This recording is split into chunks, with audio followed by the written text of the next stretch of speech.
All right. Hello, everybody. I'm Matt Washburn from NIPCO. First thing we'll do here is we'll introduce. I think none of these gentlemen up here probably need to be introduced, but we'll go through the formal introduction. So sitting to my immediate left here is Dave Rotz, who's the Senior Vice President of Asset Management, Resource Planning, and Rates.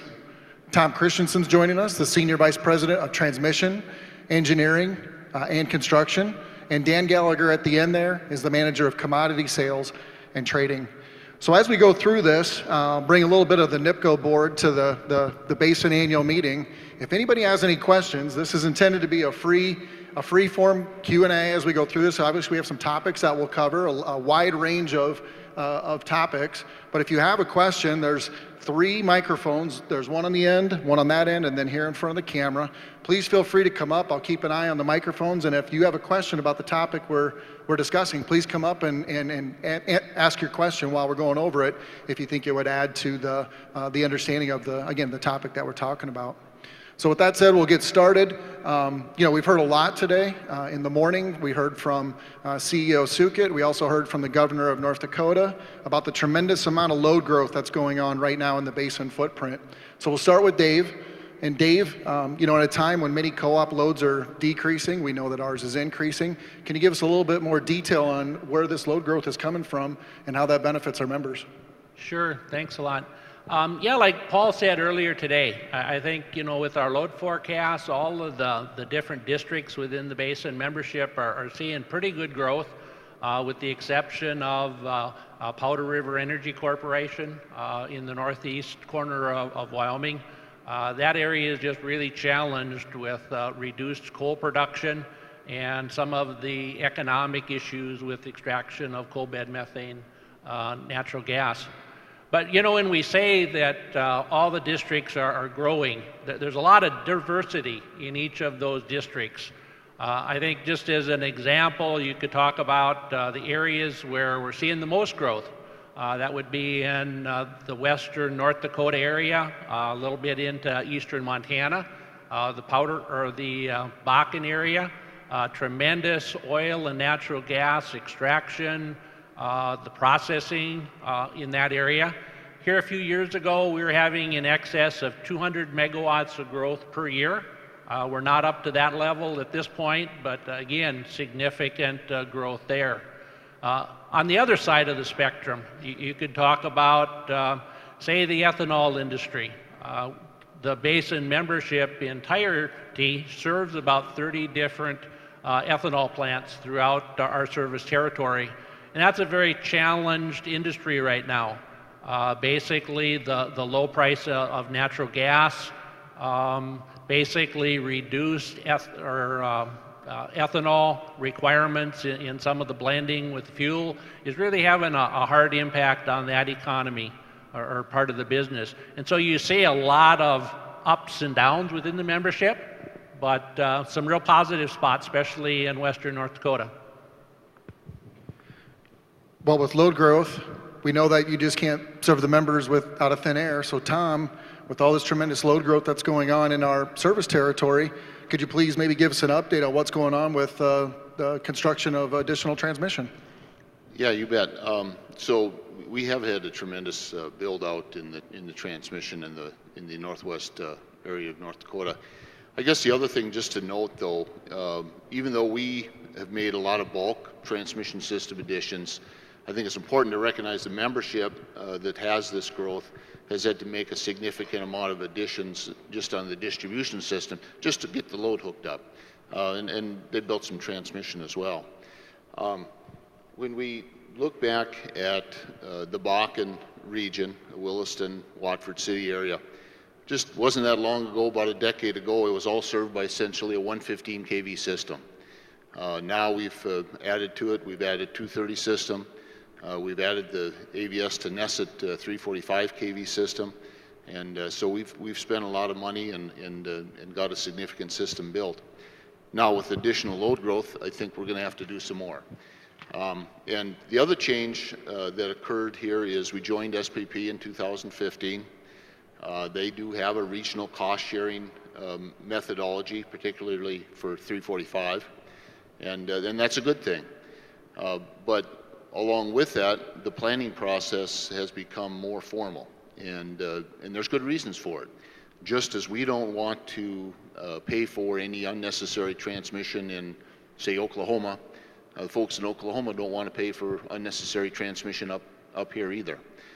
So you need to go through a more formalized process, and of necessity, it takes time. Again, our goal in any of this build-out anywhere is always to get as much regional cost sharing as we can for the transmission that we build. So those processes, the main process within SPP is what they call their integrated transmission process, planning process, ITP. And that is kind of a 2-year phase. In fact, just here about a week ago, the 2019 ITP was approved by the SPP board, and it essentially uses loads that are 2 years old, just because of the process. So our goal here is to get these new load forecasts in that have become real here in the last few months, to get those into the ITP 2021 process. And so that's a delay. We don't like it, but it's a process we need to work through. This process, again, works well when you have slow load growth, not so well when you have high load growth, but we're going to work through it. One of the other items that we have, and I think we need to work with SPP and through the process, we're up here in the northwest part of this service territory. We're bordered on the north by Canada. We're bordered on the west by the east-west electrical separation, and we've got some challenges. In addition, peak loads in that region occur during the wintertime. It gets cold. One of the challenges is wind generation.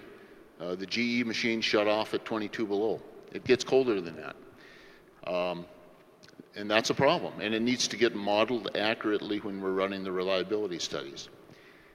Another issue we have is Basin Electric has approximately 21 megawatts or 21 units in this region between Patton Gate or the Pioneer Station, Lonesome Creek, and Culbertson. And of all 21 units, they're good units, but there are forced outages. And reasonably, on a probability basis, you can't expect them all to be online.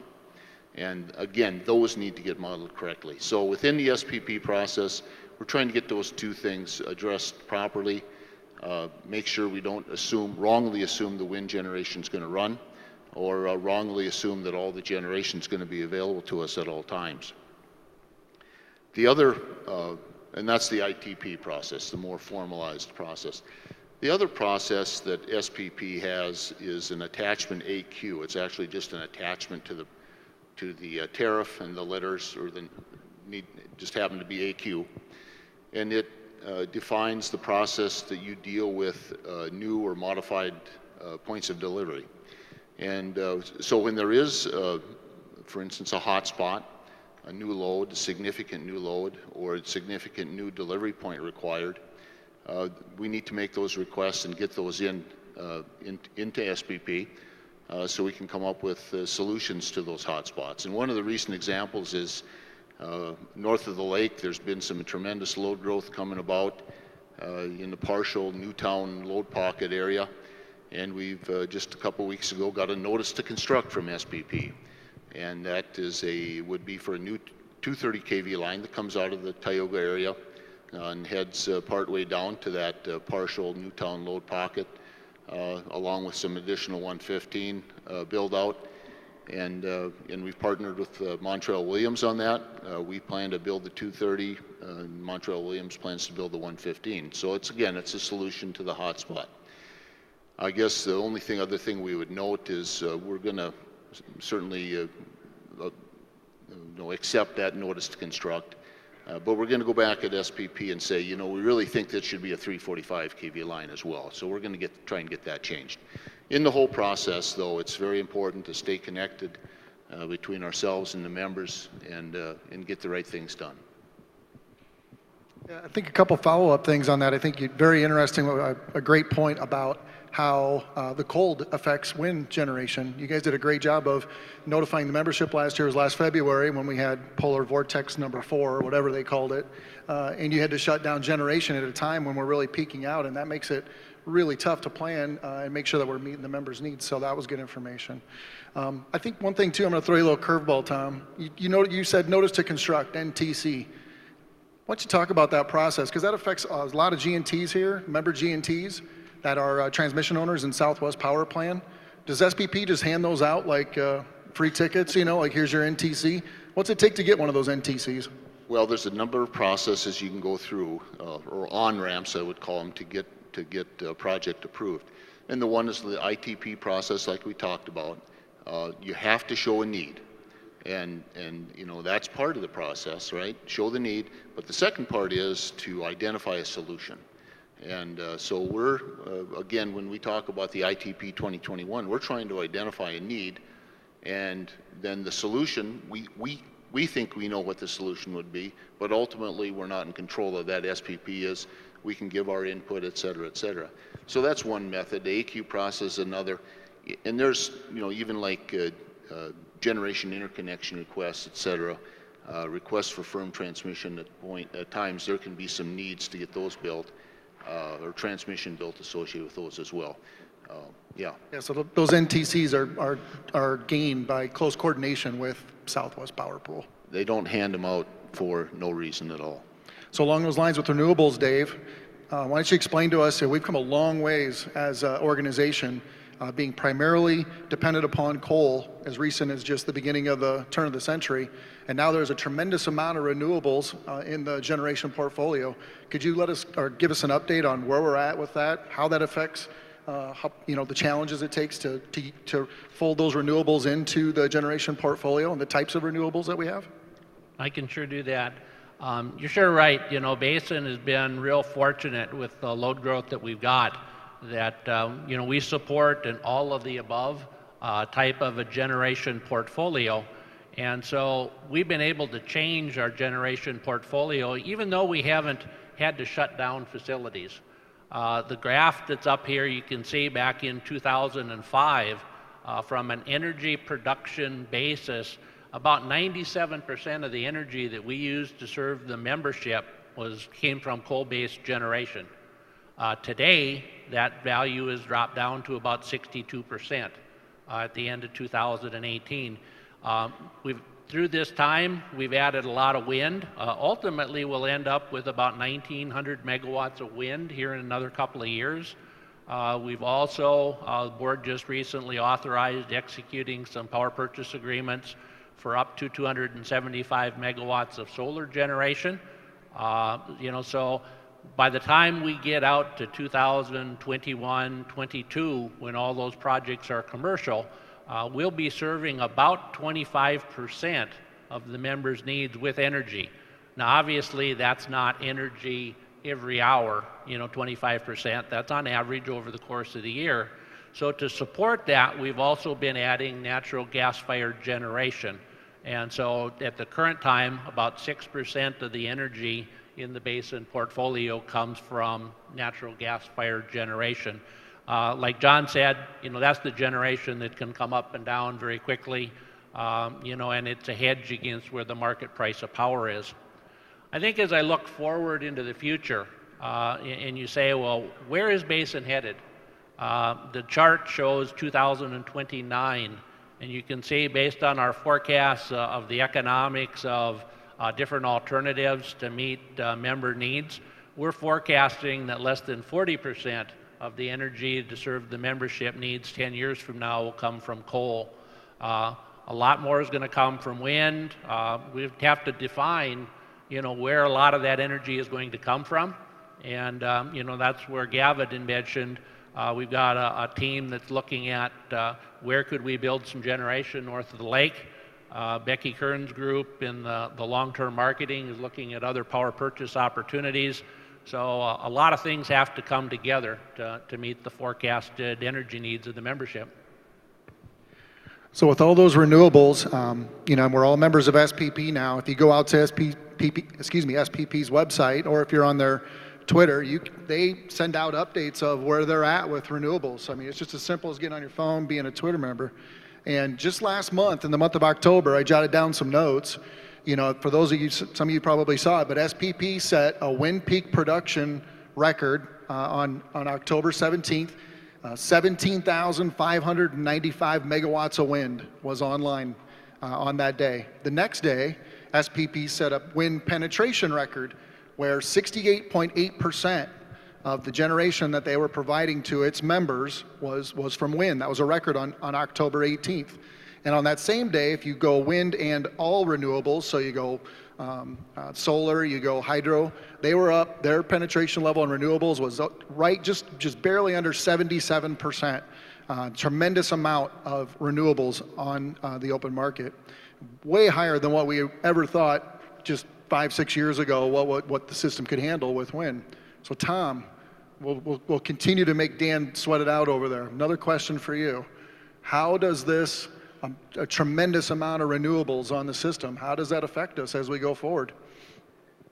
Yeah, those are good points. And so, you know, kind of just going back to basic, keeping the lights on, keeping the frequency at 60 hertz, the basic tenet of control area theory, or now they're called balancing authority areas, I guess, is that generation follows load. And when we say follows load, that means that when the light switch goes on, when you know, all of us get up in the morning and turn all the lights on, open the fridge door, whatever, and all of that usage increases, generation needs to increase as well. And whether that usage is an increase or a decrease, generation needs to follow the load. And so that totality of generation now is not only our traditional generation, it's that wind generation. And when you have high variability on the wind and solar or whatever those other sources of energy are that you don't have control of, you don't have control of the wind, you don't have control of whether the clouds come over or not, the other generation online needs to make up for it. And I think, you know, like John Jacobs was talking about earlier, he sees a tremendous amount of ramping, a tremendous amount of changes in the needs for the coal plants, as well as the gas generation comes on and off very frequently. So, you know, maybe that's a little bit of the bad news. Maybe part of the good news might be that with the increase in the number of gas units, smaller units typically, they come on faster. On a probability basis, you're better off having a large number of small units rather than a large, you know, just a lower number of 400 or 500 megawatt coal units. And some of our reserve margins on a percentage basis have gone down. We used to have to hold 15%, I think it was, Dave, and now I think in SPP it's down to 12. So, you know, that kind of helps, but you're still back to that generation needs to follow load, and it's a problem if the wind is blowing or not, if the sun is shining or not, and you know, Dave talked about us, you know, around 25% of renewables here maybe fairly soon. SPP in 2018 actually was 25% between the wind and the solar, and that presents challenges. And we'll talk a little bit more about where that might be going as well in the future. But again, there's a need for fast start units, there's a need for fast ramping, and there's an equivalent need when the wind doesn't blow for extended periods of time. And there's been some work within SPP to talk about essential reliability services. And I view that as, you know, those units, like our coal units, that have the coal pile sitting next to it. When you hit an extended peak load period, you've got the coal pile there. We are in a bit of a, I would say, enviable position because of where our gas generation, the most of our gas generation sits. It's essentially on top of, you could call it the coal field. It's on top of the gas production fields of the Basin. And I think that provides some benefit as well. Anyway, I think as we go forward, we need a method to make sure that there's compensation to those units that provide those essential reliability services. As the only non-engineer on the panel right now, I can say this. So if you had 16 minutes into the presentation before the engineers brought up a theory. You can pick up your prize in the back there. So it was 16 minutes in when we started talking. He finally brought it up. All right, we have talked about serving the members. Now let's get into the new challenges that we have of marketing and marketing our products and dealing with the open markets on the energy side. So Dan, question for you. As we have been exposed to these markets now, and you're working closely, we've heard that today in previous presentations, working very closely with operations. How is Basin going about maximizing the generation resources that we have and getting the most value out of that for our members? So operations and marketing have been working closely together to maximize the revenue and margin from our generation resources. And like the last panel, this is being done through effective communication between the two groups. And this is being done both on the short term and the long term. So in the short term, it's really been on the frequency and the effectiveness of the communication, which has included having in-person visits to really open up the channels for that communication. Then this has also translated into having more frequent communication, having daily updates between the plants and marketing to better understand the hourly short-term results that occurred in the previous day. So these financial results are then shared between operations and marketing, and it allows operations to have a better understanding of why dispatch occurred in the manner that it did. It also helps drive the point home about how operations and the plants need to operate in as most economic manner as possible. But likewise, marketing also learns a lot through this communication in that we're able to understand the physical and safety limitations of each unit and how every unit is unique. And this can be through things similar to the physical unit parameters like ramp rates. We're also using this then to continuously improve between operations and marketing. This could be for enhanced outage planning and processes, which is particularly important during times of challenging market prices. Ultimately, this then allows for serving load at the lowest possible cost. And it also avoids running generation at a loss. An example would be when marketing determines, based on current market prices or forecasted prices, that wind generation needs to be backed down in order to avoid losses. It also could involve when a unit is coming out of an outage, how we may not self-commit the unit and rather let the market pick up the unit. And this then allows economics to drive generation outcomes. And then a last point on a long-term basis is how all the various departments within the cooperative are working very closely together. This is finance, operations, marketing, engineering, all working together to really understand the economics of each unit. On the short term, that means understanding the true variable cost of the unit. Since that's how Southwest Power Pool dispatches the units, these are the variables that need to be well understood so that the generation is dispatched in the most economic manner as possible. And then in the long run, it's ensuring that we understand the full costs for the long-term costs of each unit so that full cost recovery is understood. So it goes back to effective communication between the groups. So a follow-up question with that, we heard Mr. Jacobs earlier say that how much he loves ramping up and down the coal-fired facility. So two-part question to you. One, how do you go about determining whether to run a plant full out or derate it? And two, is it true that you draw straws and the short straws has to actually make the call to John to let him know that? Is that true? The second one, it's not true, not true. But in terms of how we determine whether or not to run a plant at a lower dispatch level versus full capacity, and this is referring to plants that are already online and running, this is based on the current economics and forecasted economics of the market. Generally, there's 4 major considerations that go into this, although there are countless others that may occur at times. One of those major fundamental factors is what are the major generation outages that are occurring in the market? What are the wind generation output levels or the forecasted output levels? Since that can change quickly over a short period of time, only a few hours, the wind generation can change between night and day. And then also load and weather. and how does that play into it, as well as transmission congestion between the basin generation and load. So all these different factors are then communicated among various team members within the marketing department, and then we're able to then transact in as most economic manner as possible, which may include buying back down power to serve basin load at a lower possible cost, which then results in that basin generation being dispatched at lower dispatch levels. Organized markets such as Southwest Power Pool does this automatically, but it also changes potentially how we offer the units in. And the previous video this morning with Tucker Smith and Gary Lockman really went over this in terms of how SPP dispatches based on ramp and how ramp rates affect this. And now in the West, we're starting to move into a more organized market.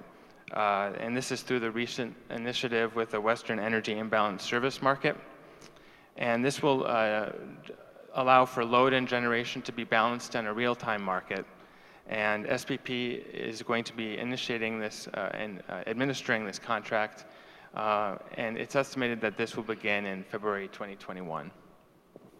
But you make a very complicated decision sound very simple. I know the NIPCO board, we had a joint board meeting with the Basin board earlier this summer up here at Bismarck. I know I usually get specific instructions from the NIPCO board, do never speak for us, Matt, but in this case I think they'll agree with me. I know the NIPCO board was very impressed with the trade desk. Val gave a tour to our board, and it's unbelievably complicated what you guys do on a day-to-day basis to get that maximum value out of that resource. And like I said, I know the membership is very appreciative of it.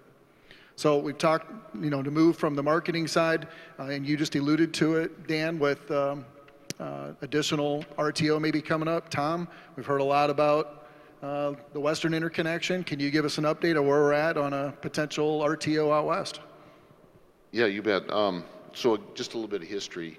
There had been the start of discussions a number of years ago, and actually it just started out as discussions about a joint tariff, between a number of individual utilities in the West. That kind of morphed into what we called the Mountain West Transmission Group. There was 8 entities. There was 2 investor-owns, 2 WAPAs, 2 municipal groups, 2 co-ops, Basin and Tri-State. And we had agreement of how to move forward, and we actually were fairly well along. And then in April of last year, PSCO, Public Service Company of Colorado, one of the investor-owns, pulled out. We worked for a little bit to try and keep that group going, and ultimately it didn't work out. That was kind of the start of some dominoes that affected other things. One of the things we needed at that point was reliability coordination services. It's one of the NERC requirements. It's a box you have to check. And because of the start of Mountain West at the time and California ISO, both pulled out of Peak, who had been our RC in the West. So we had to come up with a reliability coordinator. SPP stepped up to the plate on that and are working to be a RC on the West. They actually have shadow ops as we speak, and their go-live date is December 3rd. So we appreciate that very much from SPP. Then once that process got started, then we started looking at market again. It's a subset. It's only Basin, a Tri-State, and the 2 WAPAs, actually 3 because you got to include Upper Great Plains that's electrically west up in Montana. And so, we're going forward with that.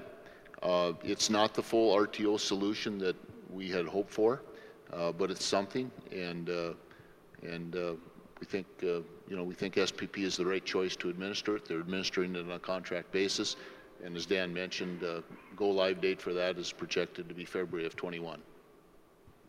Okay, thanks. I know the tacos are starting to set in right now because it's almost 2:30, so let's change topics here. We're covering a lot of topics here today, and I know one that'll pique everybody's interest is member rates. So Dave, there were some significant changes in the 2020 rates that are coming out. Can you maybe give us a quick summary of those rate changes that are coming here January 1? Yeah, I think the 3, probably the biggest changes have to do with the 1 mil rate reduction. The board looked at Basin Electric's financial forecast and our forecasted margins. with the input of the membership, both the district meetings that we have as well as the all-class member meetings. The board made the decision for a 1 mil rate reduction going into 2020. During our staff's presentation to the board also asked a lot of questions concerning fixed charge number 1. And as a result of those discussions, the board also decided to cut fixed charge number 1 in half. And so the total reduced revenue collection for the 2020 rates will be about $30 million. So I think that's very positive. I think, Steve Johnson this morning mentioned we maintained a number of the rates, the electric heat rate, our load incentive rate, some of those other programs. But probably the biggest change has to do with the introduction of a new battery rate. I think that's really the result of a couple of years of discussions with all the Class A member managers through the district meetings, through many discussions with Class C members. And we've been trying to figure out, what do we do with batteries? And so the board set up what we call the test rate for batteries. I don't think it is limited in the magnitude.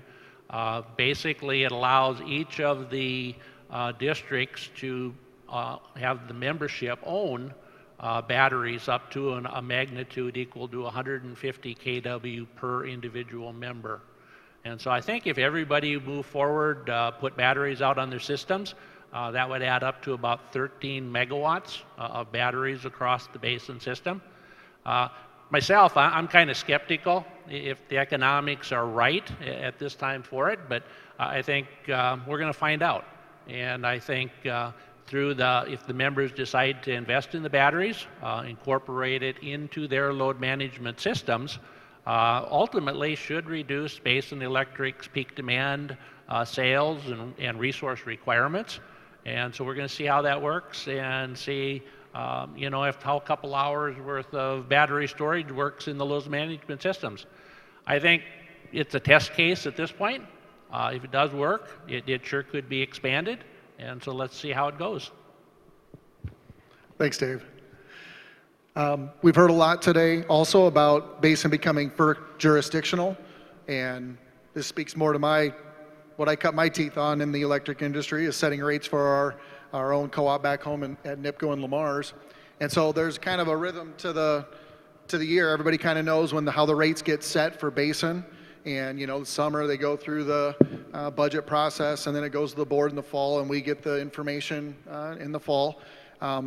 As we become first jurisdictional, Dave, can you let us, what's your vision going forward here, or what's your projection? Is that going to change how we set rates as we become FERC jurisdictional? Well, I don't think it's going to have a huge impact. We are FERC jurisdictional as of November 1. To get geared up for that, I think we had to make 7 different filings to FERC, and all that is being reviewed by FERC, and ultimately we're hoping get a positive approval by the Federal Energy Regulatory Commission. 2 of the processes that are really active in discussions is the All Requirements Contract and Rate Schedule A. I think as staff is work to put in those filings, basically you have to show this is what your costs, this is what your revenues are. It's all the same information that we share with the board. It's the same information that we share with the membership. It's just packaged maybe a little bit different. And I look at, it's not that FERC is saying this is how you do it for one company or a different company. They're looking for recommendations. You're saying, we've gone through the democratic process as the co-ops. This is what we believe is the appropriate rates to meet our financial obligations. And that's what we sent in to FERC and asked for their approval. Really, a lot of the same for what we've done for many years. And so while this year we had a little bit different process because it was the first time, as I look forward into next year, we'll go to have the discussions with the Class A member district managers. We'll have the discussions with the board. We'll have the discussions with the Class C members. Ultimately, I'd anticipate the board would make a decision in August of 2020 for what our rates would be starting January 1, 21, just like they've done in the past. We'll send the appropriate information off to FERC, just like we used to send it off to RUS. And 60 days later, hopefully, FERC will grant that so we can give notification to the members by the 1st of November that here's what the rates are. But right now, we don't anticipate any changes, but we'll see. It's going to be an interesting process. Most definitely. Let's change subjects again. I don't see any questions, so we'll keep throwing a bunch of topics out here. We all know that there's a lot of behind-the-meter generation issues that are going on in the Basin footprint, and specifically for some of our large loads. We've had cogeneration hung at some of our large commercial loads, or in our case in Western Iowa, we actually have a member that has gone out and bought a large generator that they want to install behind the meter. I guess I have an opportunity to say it. I'd like to commend Basin staff and the Basin board for being very flexible this summer with NIPCO and our member. You know, we're in times where we're going through transition, and I think as we go forward, being flexible and meeting our members' needs is very important. And when it came to this self-generation, this potential generator that's going to go in behind the meter, again, Basin knocked it out of the park and acted very quickly, very swiftly, something that was a win-win scenario both for Basin and potentially then for NIPCO and our member, Northwest REC. So with that being said, it's a very complicated issue. This is a tag team effort here between Tom and Dave. Can you guys explain what are the challenges with behind the meter generation? What are some of the issues that it presents itself in now as this concept goes forward? Maybe I can start off. Maybe start off with just talking about how it impacts the members directly. And you know, Matt, you mentioned you know, out in your system with the consumer wanting generation. And as I look at that or think of that, I kind of put it into two different categories. You know, you've got the small behind-the-meter generation installations, and I'd say it's at, you know, the mom and pops of the world. You drive down the road and local farmers got a wind charger up. Or now you're starting to see more and more rooftop solars or solar panels out in the front of a residential area. Very small. That's behind the meter. Generally, some of the state rules and requirements require allowing net metering, you know, for those types of installations. I think it varies state by state. It's anywhere from 10 kW up to about 40 kW, my understanding, in the Basin service territory. And so what we've looked at it from a Basin rate perspective is we've said if there's behind the meter generation or consumer owned generation below 150 kW, we'll allow that to net down the members' meters, or Basin will buy the output you know, from those individual installations. So I think today Basin's buying the output of about 400 projects that are below 150 kW, and ultimately that compensation goes back to the end consumers. With that, there's no standby charges or anything like that. It's a pretty de minimis value when you think about it. But some of the other facilities, and I talked about ethanol plants, and they've got waste heat at the facility, and with the challenging economics and having to look more green, you know, so they get a higher revenue stream, a lot of those folks are looking at self-generation. And you may have a 10 megawatt ethanol facility that wants to put in, say, a 3 to 6 megawatt generator to serve part of their load. That causes all kinds of issues. If you got that big of a generator out there, you still have to plan, can you get the power down the wires to serve that load when the generator's off? We need to worry about, is the high voltage transmission system built to accommodate it? Some of the substations get to be a little bit more loaded, but you have to plan for that. We also need the resources that can back it up, you know, in the event that that generation is down. So we do have standby charges that consumer would need to be assessed so that we're kind of breaking even, at least on the co-op family. You know, and so those things have to be dealt with in the future. I think the other part that I think has a pretty significant impact on the members is ultimately how do you treat the diesel generators that are, as an example, at the Basin Electric headquarters building. As a business, we understand that sometimes the co-op lines may not be able to get electricity to us, and so we've got standby generation. And what we've done is we turn over that start and stop capability of that generator to the local co-op to include it inside their load management programs. And I think a lot of the members have those types of programs. They run isolated from the grid. They do that, to maintain the security and safety for the linemen. And, the question is ultimately, how are they going to get treated? Today, typically when they're running for load management, they're not running at the time of the transmission system peak. They run at an individual co-op peak, and the loads are peaking in a small area. The transmission system is a lot larger area. And so today, we haven't been reporting that to the RTOs to increase our transmission assessments. And so I think there's a lot of debate and discussion, Tom, on how is that going to work as we go forward in time. So that has a potential impact to the membership. Yeah, so, I mean, Dave covered, real well all those topics really related to the member billing side, et cetera. And I think we agree there's some de minimis level, from a transmission perspective. There's some level. 150 kW is really what the IS has used traditionally. Below the 150, you don't worry about it from a transmission perspective. And I think kind of from that perspective, you look at it in terms of reliability. What do you want to happen if the generator's not available? And if you want the load served, then we need to make sure we plan for it and build for it if necessary. So there's that reliability side. What do you want to happen?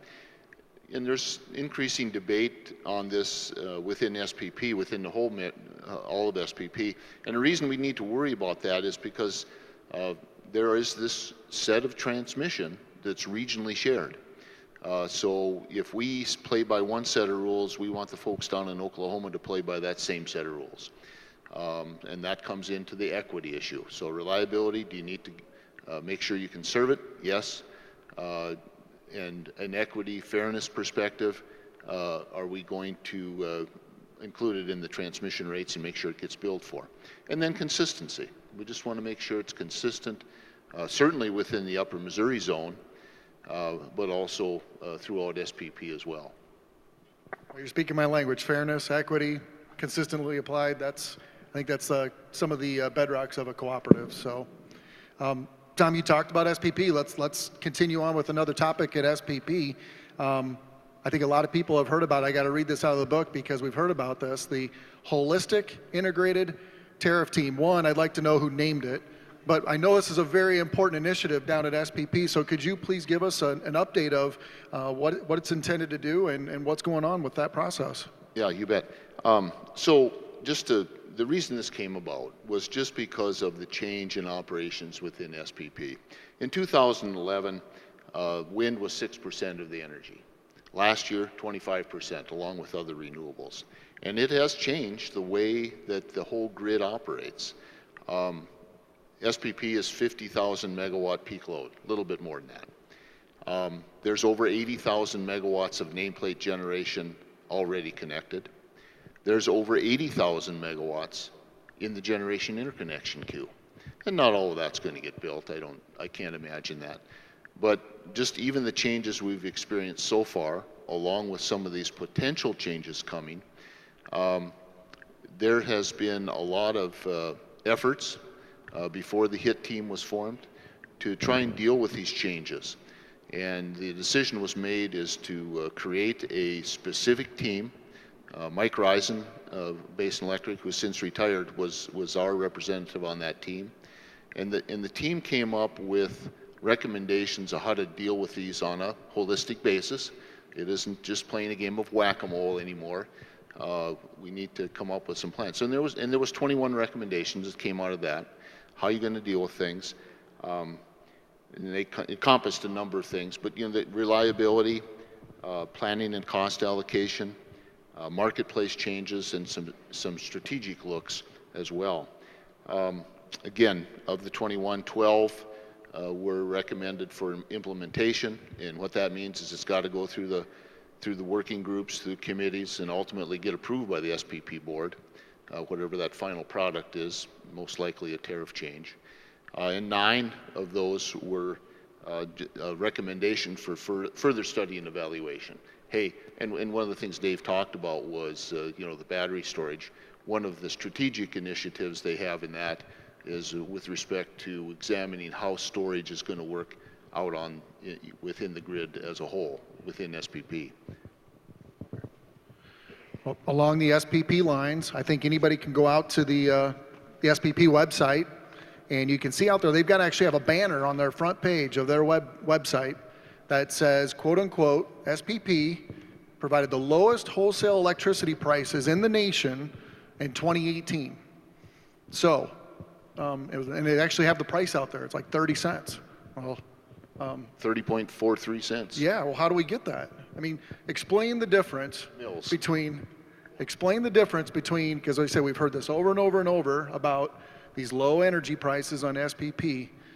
Tom and Dan, explain how, Dave and Dan, explain how the differences, fundamental differences between SPP, what you can get it off of the system, off of the market, versus what the all-in price, what to deliver it to our members is.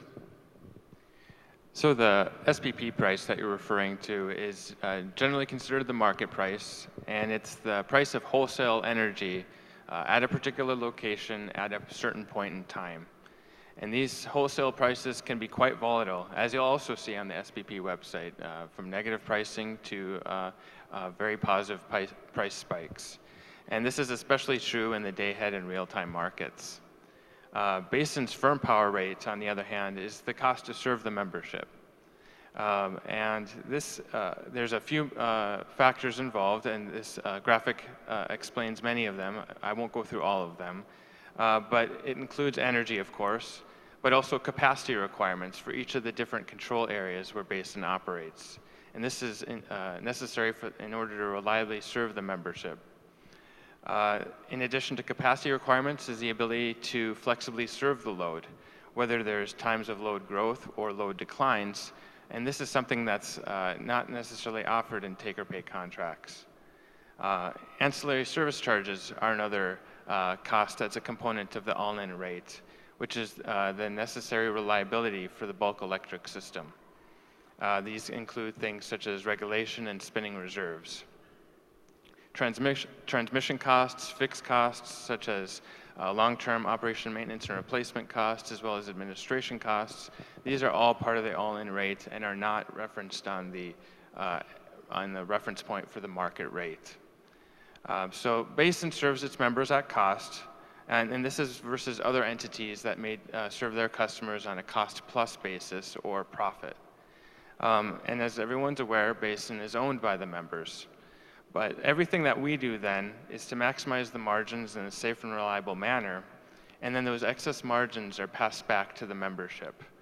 And this model then achieves lower costs in the future, as well as higher service levels to the membership.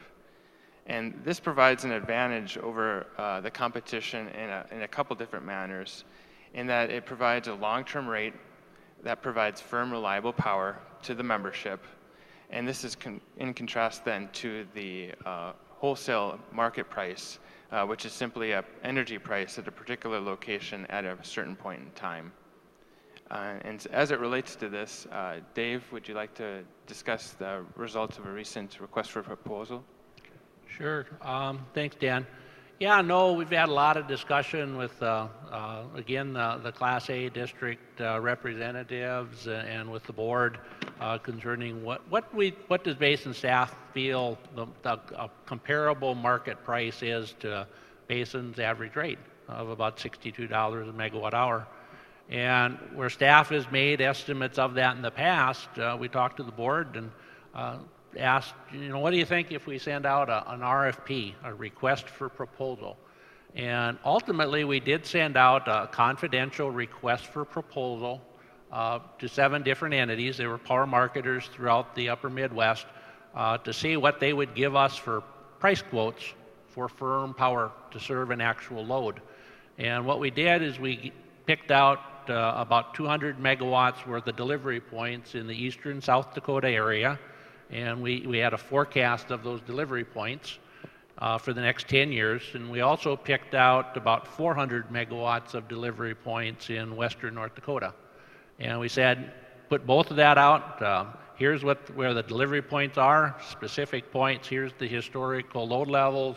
Here's what we think the forecast is going to be. If you give us all the power to pick that up, we'll still report everything to SPP, but you're financially liable to pick up and serve that load. What would you quote us for a price? Of those 7 entities that we sent those confidential RFPs out, we got, I think it was 4 proposals back. 2 of them, basically people just wanted to build you a peaking plant and said, well, you pay the fixed cost of the peaking plant and you buy it at the market and that's the price. And we said, well, that's not quite what we were looking for. The other 2 actually gave us quotes for what the power price would be for a 10-year period of time, and it was a little bit lower than what Basin's average rate is forecasted to be.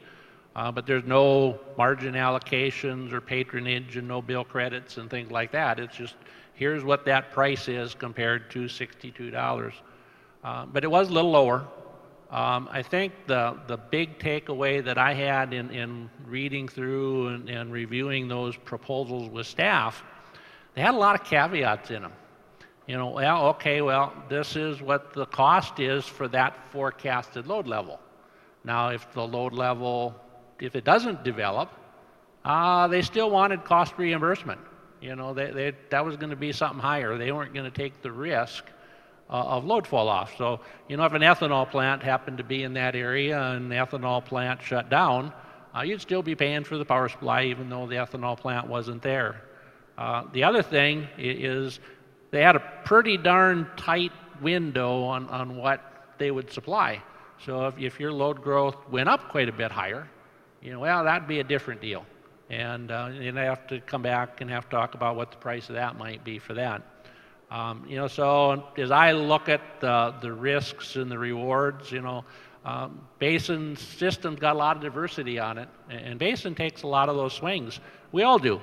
We're kind of in it for the good and for the bad, but kind of at least the Basin electric model. And so I still think that the Basin average rate is pretty competitive to what's out there in the market today.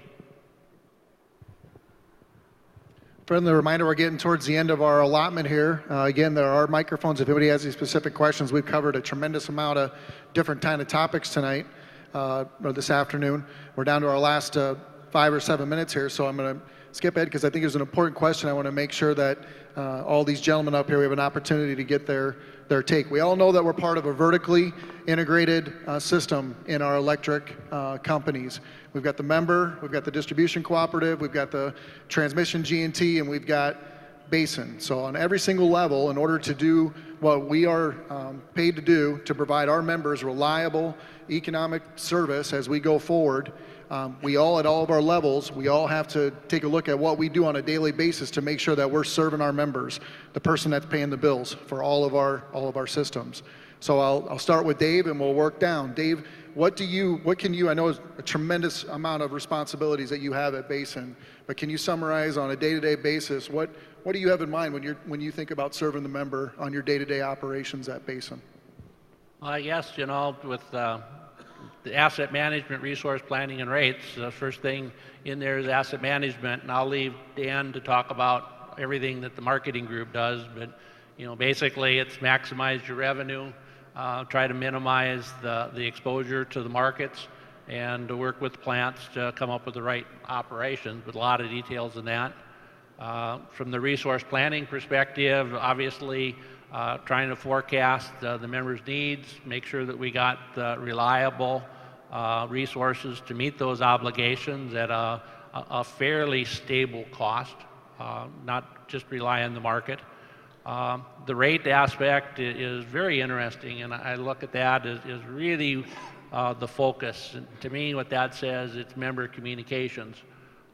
It's all the senior staff talking to the members, trying to understand what it is that the members need. We try to develop rates, special rates, and things to help the membership, and tremendous focus on that rate aspect. That's not just holding the electric heat rate. There's a lot more to it than that. Thanks. Tom? Well, like Dave said, I mean, it really comes down to rates. And so kind of the old school thing is reliability and economics. From an engineering construction standpoint, need to support the facilities and support operations, whether it's the big projects that Gavin talked about earlier or the smaller projects on the normal turnarounds.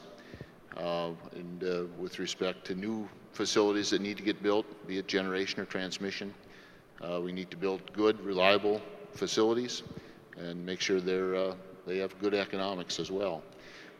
From the transmission side, we do rate recovery within the tariffs. We want to make sure there's full rate recovery within those tariffs, get as much dollars for our investment for your investment as we can. From a NERC compliance standpoint, Dave Rudolph's group does all the compliance reporting. We want to make sure that's done properly. There's coordination on some of the reporting with the members. I think that's worked well for us and hopefully for the members as well. On the transmission planning side, for the bulk transmission planning, we want to make sure that's done. Build the smart things in the right way and get them done on a timely basis. And I guess the other part of it is just communication with the members, like Dave said. If there's needs that you see, give us a call, give us an email, whatever you need to. Dan? I can start with the power markets. We're continuing to find ways to serve a load at the lowest possible cost while maximizing the value of the resources. I touched on this a bit earlier. But the value creation also includes managing the fuel risks, particularly with the natural gas units, and also managing the transmission congestion risk. And this is the risk in price changes between basin generation and basin load. And all of this work that we do is within respects and adheres to the risk tolerances that the membership has put in place. Creating this value involves frequent communication with staff members, discussing how we can do things better, having ideas for additional revenue generation. And it's a similar story for DGC. Continuing to look at ways to increase margin, looking at ways to reduce marketing costs. We've implemented a few of those strategies this year. Looking at some new initiatives for the new year that look to be successful. And of course, it's appropriately managing all the risks across the diverse product lineup that DGC has. All of these efforts involve continually investing time in innovating, having a customer-centric focus, which then allows for developing ideas that have the highest likelihood of successful outcomes. This has resulted in several initiatives that Paul and Dale touched on earlier, such as we're seeing opportunities for additional CO2 sales opportunities, particularly regarding 45Q, potential naphtha product enhancements to allow for a more marketable product with more diverse customers, as well as having a potential for additional rare gas development in the oxygen plant. And I should stress that everything that we do in marketing is a result of many within the cooperative, all the teamwork involved, and it's what successfully allows us then to maximize the margins for the membership. Okay, with that, last call for questions. Has anybody got any questions for these gentlemen? Oh, I see a hand over here to the left. Let her rip. Yep. What are the prospects for getting wind machines that operate at colder temperatures and higher wind speeds? I can give that a shot. So I think we had a conversation, actually had a conversation with a wind developer here about a week ago. And I think they're working on it, but I think there's some, this is just me talking, right? I think there's some potential to get that 22 below down to a colder temperature. But I think there will always be some temperature below which they're just going to shut the machine off to protect it. Whether it's the ability to keep the lubricating oil actually still flowing. And remember, this nacelle is up in the air, 85 meters, and it's cold up there. And a lot of things happen. Or whether it's some of the brittleness that I've heard that occurs in some of the the metal fatigue, et cetera. There'll always be some temperature, I believe, that there's going to be a cutout. The other thing to keep in mind is this 22 below in the GE machines, that's with the cold weather package. So one other concern, I think SPP is probably going to have to take a look at this. I think there's a lot of machines a little further south that cut out at, I believe it's 4 below Fahrenheit. And that might be an issue in, Kansas, et cetera. So maybe there's some hope, but I think there's always going to be that cutoff that you're going to lose the wind generation. I think we have another question over here to the right. Yes, I had a question about the renewables. It looks like we're going to have an increasing number of them, and your gas turbines that you're suggesting for the backup on those, are batteries prices coming down to where the batteries would cover that off period? And then my other question was, have you discussed buying power from the people who offer the renewables with the backups included, or do you always anticipate providing whatever backups necessary? Sure. I think the first question was cost of batteries, and is it economical? Is the price of batteries coming down enough to where batteries can be used to help offset renewables? And then the second part of the question was, and you correct me if I'm wrong, sir, but it was as we contract for new renewables going forward, do we request or require who's providing the renewable energy that they have to provide their own backup, correct? Correct. Okay. Yeah, no, I think that the economics of the batteries, my understanding is on a dollars per, say, a kilowatt month perspective, the cost of batteries are someplace between $10 to $14 a kilowatt month. The cost actually for Basin to build new resources is in the $6 to $8 a kilowatt month, and we're actually buying power in the market, capacity in the market, more in the $3 and $4 a kilowatt month.